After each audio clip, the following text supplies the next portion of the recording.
Now after leaving the University of Northern Iowa, now you at Purdue Calumet taking courses. I remember hearing about you. You was getting bigger, getting in shape, getting faster.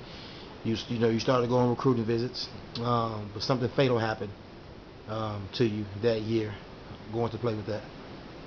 Um, in that process, I had a girlfriend at the time that went to IU, so I kind of just wanted to go out to IU and visit her. So me and my cousin, we drove out to Indiana, and I was surprised to, on a visit. And basically, she wanted to go out that night. I didn't want to go out. I just kind of wanted to hang out, with her. She ended up convincing me to go out. On our way to go out, we got in a car crash. I woke up. I was on life support. Tied to a bed. Didn't know what happened. Ended up finding out that I had bruised my heart, my lungs. Ruptured my spleen, broke my arm, my pelvic bone. I was in bad shape. Struck fighting for my life basically.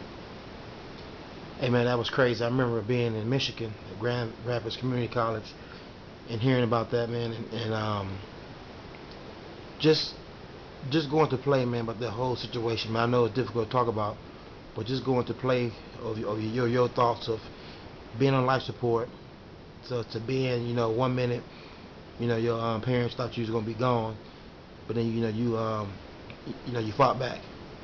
It was a fight, man. God pulled me through, and my family, and their prayers, and my friends, prayers, and the people that came and visited me when I was in the coma. I appreciate all that. But like I say, man, I was woke for like 3 days while I was on life support. I think for like 3 of the other days I was still in the coma. But I tell people it's like imagine holding your breath, and when a person point at you, you get a chance to breathe. I mean, just for a machine to be keeping you alive. I mean, all I did was stare at that machine and wait for it to breathe for me. It was just a fight, man. It was frustrating.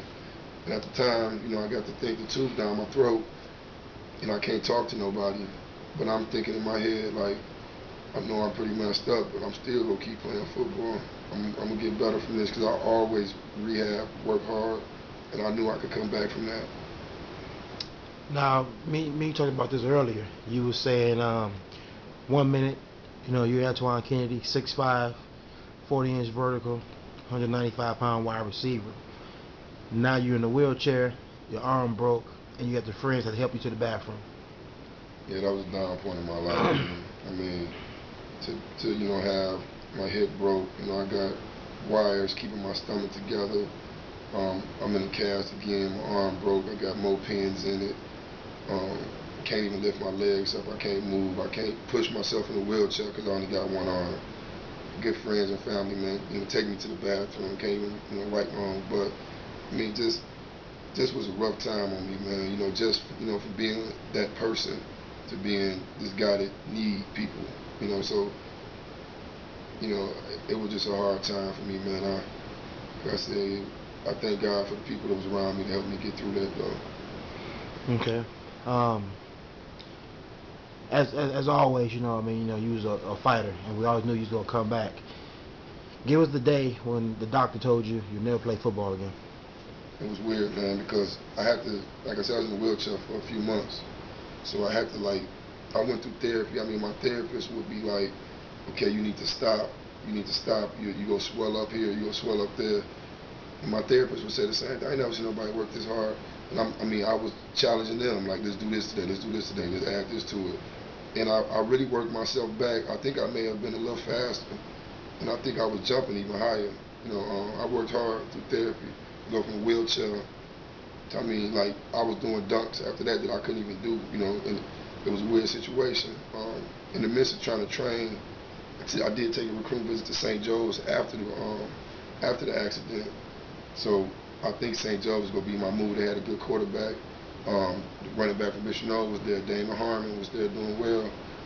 So I was like, I'm gonna go to St. Joe's, put up some numbers, and go to the league. In the midst of getting in shape, man, my heart beat feel funny. I'm like, man, I started getting this weird taste in my mouth. So we set up a appointment, and I got an angiogram where they check all the arteries in your heart. And it was a weird day because my mom never really gave me the car keys. And the doctor called me and said, can I see you, Antoine? And I'm like, yeah, my mom would usually either ride with me to appointments and everything after that. Like, she didn't let me get out of her sight. And she said, no, you grown now, Antoine. You go ahead and drive. That's when I found out. So what's the reason why? And when I got in the cars, then I bruised my heart. And when I bruised my heart, it narrow arteries in your heart. And because the heart will reshape itself so it can function the right way.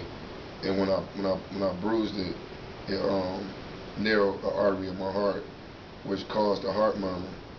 So the doctor told me if I got my heart rate up too high and I took a big hit, I could have cardiac arrest and die.